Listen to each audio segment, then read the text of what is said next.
Olá pessoal, tudo bem?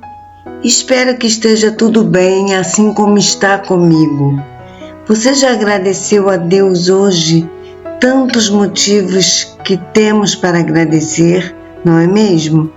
Desde ao levantarmos, abrirmos os olhos, podermos viver, falar, andar, cantar e ler a palavra de Deus. Hoje a nossa leitura será em 1 Samuel, capítulos 4, 5, 6 e 7. Vamos iniciar então? 1 Samuel, capítulo 4. E a palavra de Samuel se espalhava e era respeitada em todo Israel. Naqueles tempos aconteceu que Israel partiu para guerrear contra os filisteus e acampou nas proximidades da cidade de Ebenezer, enquanto os filisteus acamparam junto a Afec. Os filisteus organizaram sua frente de combate em linha para enfrentar Israel, e depois de violentos embates, Israel foi derrotado pelos filisteus, que mataram cerca de 4.000 israelitas no campo de batalha. Quando os sobreviventes chegaram ao acampamento, os anciãos e líderes de Israel indagaram-lhes: por que fez hoje o Senhor que fôssemos feridos e vencidos pelos filisteus? E concluíram: vamos a Siló buscar a arca do nosso Deus, que venha para o nosso meio e nos livre da mão de nossos inimigos. Então as autoridades do povo mandaram trazer de Siló a arca da aliança do Senhor dos Exércitos, que está entre os querubins, e os 2 filhos de Eli, Ofni e Finéias, acompanhavam a arca da aliança de Deus. Assim que a arca da aliança do Senhor chegou ao acampamento, todo Israel começou a gritar tão alto que o chão ao redor estremeceu. Os filisteus ouviram aquele brado extraordinário e exclamaram: que significa esse forte grito no acampamento dos hebreus? Quando foram avisados de que a arca da aliança do Senhor havia chegado ao acampamento dos hebreus, grande temor tomou conta dos filisteus e comentavam entre si: Deus veio ao acampamento dos hebreus. Ai de nós! Nunca aconteceu algo assim. Ai de nós! Quem poderá nos salvar destes poderosos deuses? São os mesmos deuses que feriram os egípcios com toda espécie de pragas no deserto. E concluíram: sede fortes, ó filisteus, e sedes homens corajosos, a fim de que não vos torneis escravos dos hebreus, como eles foram vossos escravos no passado. Sede homens e lutai bravamente. E assim os filisteus partiram para a luta e Israel acabou sendo vencido. Cada israelita teve que fugir correndo para a sua tenda. O massacre foi enorme e horrível. Israel perdeu 30.000 soldados a pé. Então os filisteus se apossaram da arca de Deus, e Ofni e Finéias, os filhos de Eli, foram mortos. Naquele mesmo dia, um homem de Benjamim correu da frente de guerra até Siló, com as roupas rasgadas e terra na cabeça. Quando ele chegou, Eli estava sentado em sua cadeira, ao lado da estrada. Estava muito angustiado, pois em seu coração temia pela arca de Deus. O homem entrou na cidade, contou tudo sobre a matança que ocorrera, e imediatamente a cidade inteira começou a gritar e se lamentar.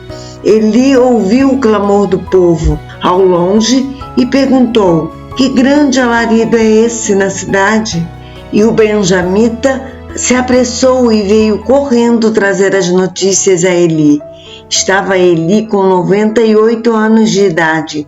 Seus olhos, já fracos, não se moviam mais e ele não conseguia mais enxergar. Assim que o encontrou, o mensageiro lhe disse: estou chegando do campo de batalha. consegui fugir das fileiras e hoje mesmo vim correndo de lá até aqui, diante do que Eli indagou-lhe. O que aconteceu, meu filho? E o homem lhe deu a notícia. Israel teve que fugir dos filisteus, e houve terrível carnificina. Fomos derrotados e seus 2 filhos, Ofni e Finéias, estão mortos. Além de tudo, os filisteus tomaram a arca de Deus. Assim que o mensageiro mencionou a arca de Deus, ele caiu da cadeira para trás, próximo do portão da cidade onde estava, quebrou o pescoço e morreu, porquanto era idoso e obeso. Eli julgou e liderou o povo de Israel durante 40 anos. A nora de Eli, a esposa de Finéias, estava grávida e já quase na época de ter seu bebê. Quando ela recebeu a notícia de que a arca de Deus havia sido tomada pelos filisteus e que o seu sogro e seu marido haviam morrido, começou a sentir fortes dores de parto e deu à luz.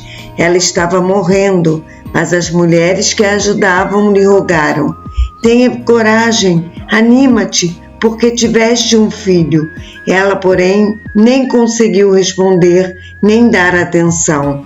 Ela deu ao menino o nome de Icabode, querendo dizer: foi-se a glória de Israel, aludindo ao fato de a arca de Deus ter sido tomada, e por causa da morte de seu sogro e de seu marido. E completou afirmando: a glória foi exilada de Israel, porque a arca de Deus nos foi tirada.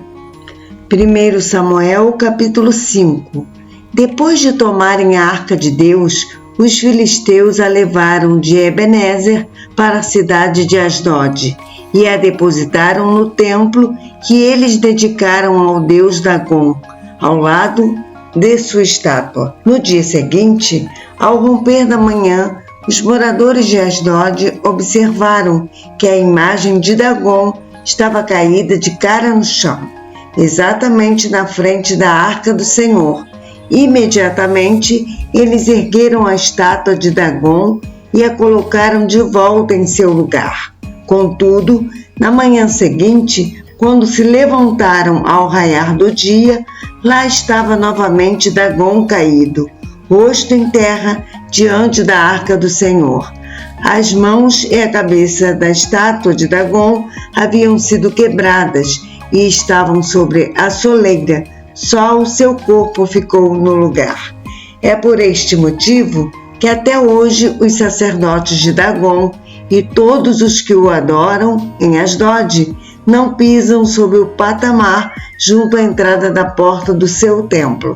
Passados esses acontecimentos, a mão do Senhor pesou sobre o povo de Asdod e das cidades vizinhas, trazendo destruição sobre todos eles e afligindo-os com pestes e tumores diversos.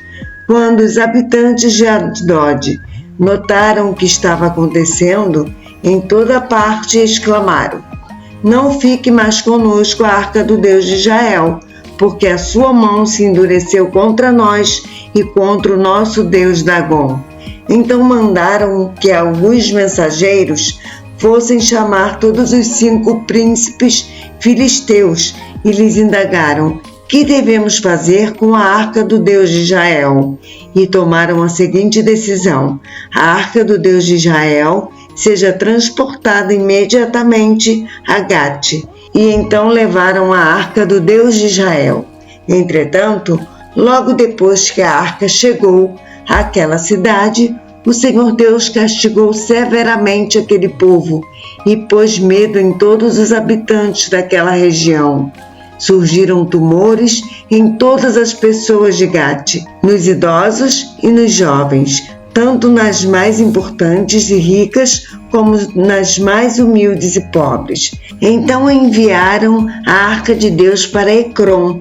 Quando a arca de Deus estava entrando na cidade de Ecrom, o povo começou a gritar: eis que trouxeram a arca do Deus de Israel para nos destruir, a nós e toda a nossa gente. e imediatamente enviaram mensageiros a todos os príncipes governadores dos filisteus com a seguinte súplica: devolvei o quanto antes a arca do Deus de Israel, que ela retorne ao seu lugar e não mais provoque a nossa destruição e o sofrimento do nosso povo. Em verdade, um grande pavor da morte se observava em todos os habitantes daquela cidade, tanto pesara a poderosa mão de Deus ali. Aqueles que não morriam rapidamente eram afligidos com vários tumores, e gritos de dor e aflição subiam incessantemente ao céu. 1 Samuel, capítulo 6.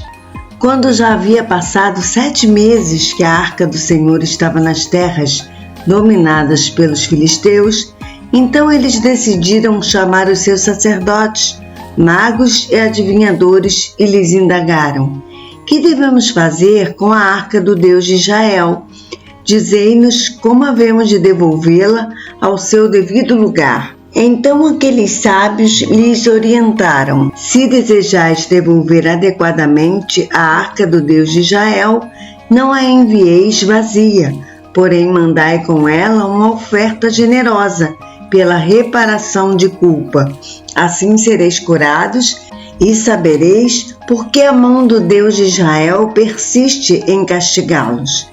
Diante disso, os líderes filisteus perguntaram: mas qual deve ser a reparação que haveremos de pagar?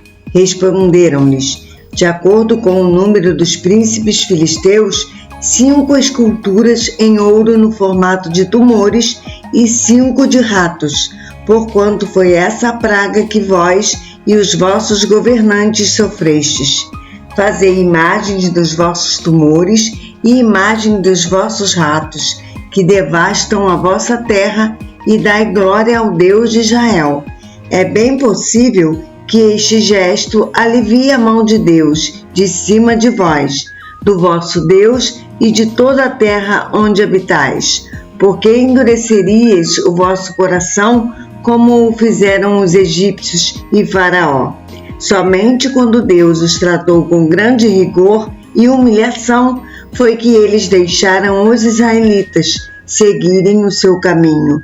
Portanto, agora tomai e preparai um carro novo e 2 vacas com cria, sobre as quais não tem ainda sido colocada qualquer tipo de canga. Atrelai as vacas à carroça e mandai os bezerros de volta ao curral. Tomai então a arca de Deus e colocai-a sobre a carroça. Quanto aos objetos de ouro que estais enviando como oferta pela culpa, depositá-los-eis numa caixa forte ao lado da arca e a deixareis partir. Observai atentamente, porém, se o carro tomar o caminho em direção à cidade de Bet-Semes. Isso significa que foi o Deus dos israelitas que, de fato, nos mandou todo este terrível mal. Entretanto, se isso não acontecer, então quer dizer que não foi Ele quem nos castigou com toda esta praga, e sim que ela veio por acaso. E os filisteus fizeram o que os seus sacerdotes e feiticeiros haviam orientado. Pegaram 2 vacas e as amarraram a uma carroça nova e prenderam seus bezerros no curral. Em seguida, colocaram a arca do Senhor sobre a carroça e junto dela um cofre em forma de caixa com os ratos de ouro e as imagens dos tumores.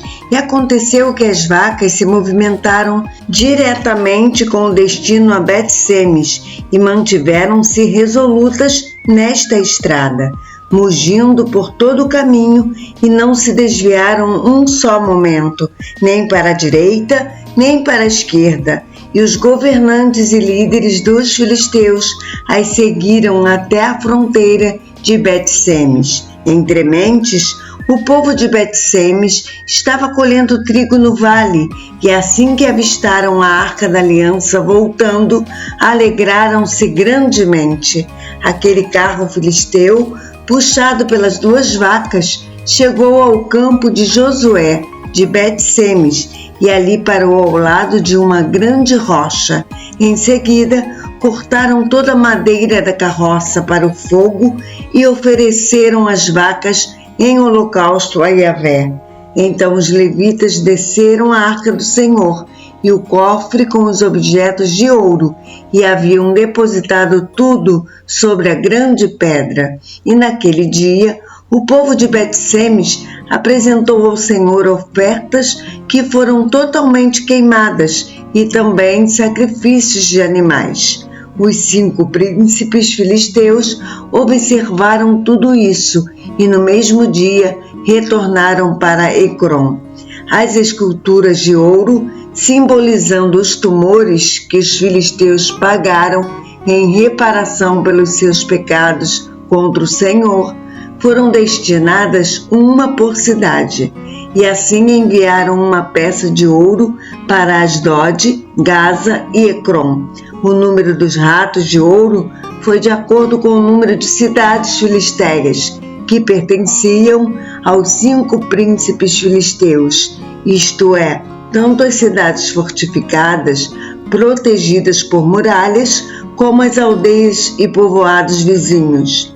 A grande pedra sobre a qual depositaram a arca do Senhor é até nossos dias uma testemunha no campo de Josué, de Bet-Semes. No entanto, 70 homens de Bet-Semes, sendo que 50 deles eram daqueles que andam aos milhares, filhos de Jeconias, cometeram o pecado de olhar para dentro da arca de Yahvé, e por este motivo o Senhor os matou. E o povo muito se lamentou, chorou e ficou de luto por causa dessa grande matança que Deus fez cair sobre sua gente. Então os habitantes de Bet-Semes exclamaram: quem poderá de agora em diante permanecer na presença de Yahvé, o Deus Santo? Para quem deveremos enviar a sua arca, a fim de que ele se afaste de nós? Em seguida, mandaram mensageiros aos moradores de Quiriate-Jearim com estas palavras: os filisteus restituíram a arca da aliança do Eterno. Descei, portanto, e levai-a para vós. 1 Samuel, capítulo 7. Então os homens de Quiriate-Jearim, cidade de Jearim, vieram para levar a arca do Senhor. E eles a conduziram para a casa de Abinadab, na colina, e consagraram seu filho Eleazar para guardar a arca de Yahvé. Desde o dia em que a arca do Senhor foi instalada em Quiriate-Jearim, um longo tempo se passou, foram 20 anos, e todo o povo de Israel clamava e buscava o Senhor por meio de súplicas. E aconteceu que Samuel declarou a toda a casa de Israel: se é de todo o vosso coração que desejais voltar-vos para Yahvé, tirai imediatamente do meio de vós os deuses pagãos, estrangeiros e todas as imagens da deusa Astarote. Dedicai inteiramente o vosso coração ao Senhor e adorai somente a Ele.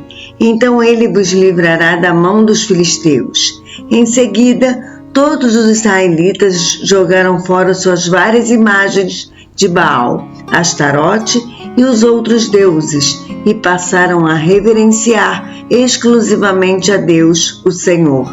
E Samuel prosseguiu proclamando: reuni, pois, todo Israel em Mispá, para que eu possa interceder por vós perante Yahvé. Reuniram-se em Mispá, tiraram água e a derramaram diante do Senhor. Jejuaram naquele dia e confessaram: pecamos contra Yahvé, o Senhor. E foi em Mispá que Samuel passou a julgar e governar todo o povo de Israel.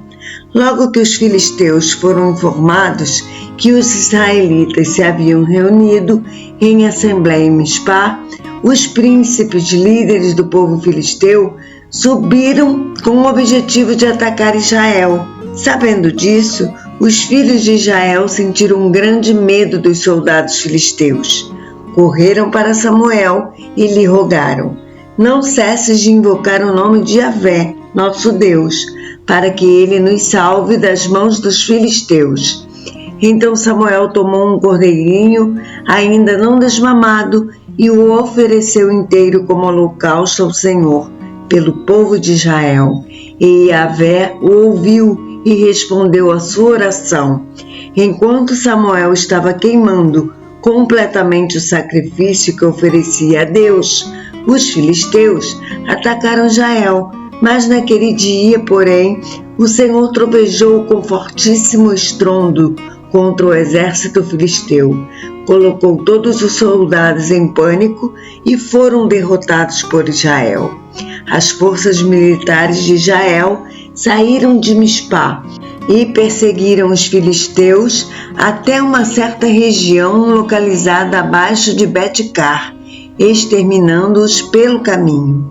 Então Samuel mandou que uma pedra fosse erguida entre Mispá e Sem, e deu-lhe o nome de Ebenezer, que significa rocha do socorro, querendo dizer, até aqui nos ajudou o Senhor. Deste modo, os filisteus foram derrotados e o Senhor Deus não permitiu que eles invadissem as terras de Israel durante todo o tempo em que Samuel viveu. As cidades que os filisteus tinham conquistado foram devolvidas ao povo de Israel, desde Ecrom até Gate. Israel conseguiu também libertar todos os territórios vizinhos a estas grandes cidades do poder dos filisteus, e se estabeleceu a paz entre Israel e os amorreus. Samuel continuou julgando e liderando Israel todos os dias de sua vida. Cada ano ele visitava Betel, Gilgal e Mispá, decidindo sobre as importantes questões de Israel em todos esses lugares. Mas sempre retornava a Ramá, onde estava sua residência. Dali ele governava sua cidade e toda a nação de Israel como juiz e líder. E foi em Ramá que Samuel construiu um altar em honra ao nome de Yahvé, o Senhor. A nossa leitura de amanhã será em 1 Samuel, capítulos 8, 9 e 10. Eu aguardo você para essa leitura amanhã, se assim o Senhor nos permitir. Que Deus te abençoe. Um abraço.